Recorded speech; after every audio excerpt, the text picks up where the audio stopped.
Animal సినిమాతో బాలీవుడ్ని షేక్ చేశాడు director Sandeep వంగ. RGV తర్వాత సినిమా మేకింగ్ స్టోరీ టెల్లింగ్ లో ఒక న్యూ బిగినింగ్ చేశాడు. Arjun Reddy, Kabir Singh, animal just 3 films తోనే సందీప్ వంగ ఎలాంటి డైరెక్టర్ అర్థమైంది. అన్నం ఉడికింది అనడానికి ఒక మెతుకు చాలు అన్నట్టుగా అర్జున్ రెడ్డి తీసినప్పుడే డైరెక్టర్ ఎవరా అని వెతికేలా చేశాడు. ఇక యానిమల్ తో అయితే బడా డైరెక్టర్స్ కూడా షాక్ ఇచ్చాడు. అయితే ఈ డైరెక్టర్ ఇప్పుడు రేస్ లో దూసుకెళ్తున్నాడు. అతను ఏ సినిమా తీస్తున్నాడు, ఎవరితో చేస్తున్నాడు అన్న అటెన్షన్ ఉంది. సందీప్ వంగ నెక్స్ట్ ప్రభాస్ తో స్పిరిట్ సినిమా చేస్తున్నాడు. అది ఒక కాప్ స్టోరీగా వస్తుంది. ప్రభాస్ రేంజ్ ఏంటన్నది నా సినిమాతో చూపిస్తా అని ఆల్రెడీ స్టేట్మెంట్ ఇచ్చాడు సందీప్ వంగ.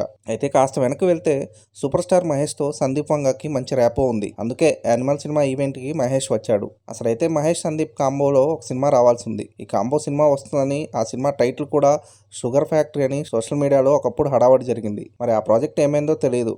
నెక్స్ట్ యానిమల్ చేశాడు, ఇప్పుడు స్పిరిట్ కి రెడీ అవుతున్నాడు.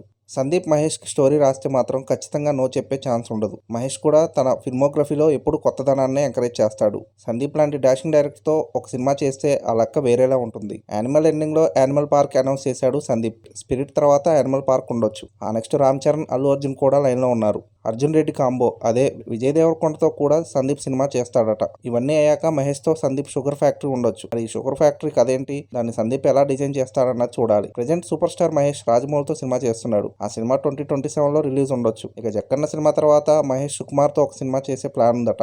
సో మహేష్ లిస్ట్ లో సందీప్ వంగ కూడా జాయిన్ అయినట్టే లెక్క. అదండి సంగతి. ఇలాంటి ఇంట్రెస్టింగ్ విషయాలు మరెన్నో తెలుసుకోవడానికి మా ఛానల్ని సబ్స్క్రైబ్ చేసుకోండి. మా వీడియోస్కి లైక్ చేసి పక్కనే ఉన్న బెల్ ఐకాన్ క్లిక్ చేయడంతో మా వీడియోస్ మీకు నోటిఫికేషన్ రూపంలో వస్తాయి.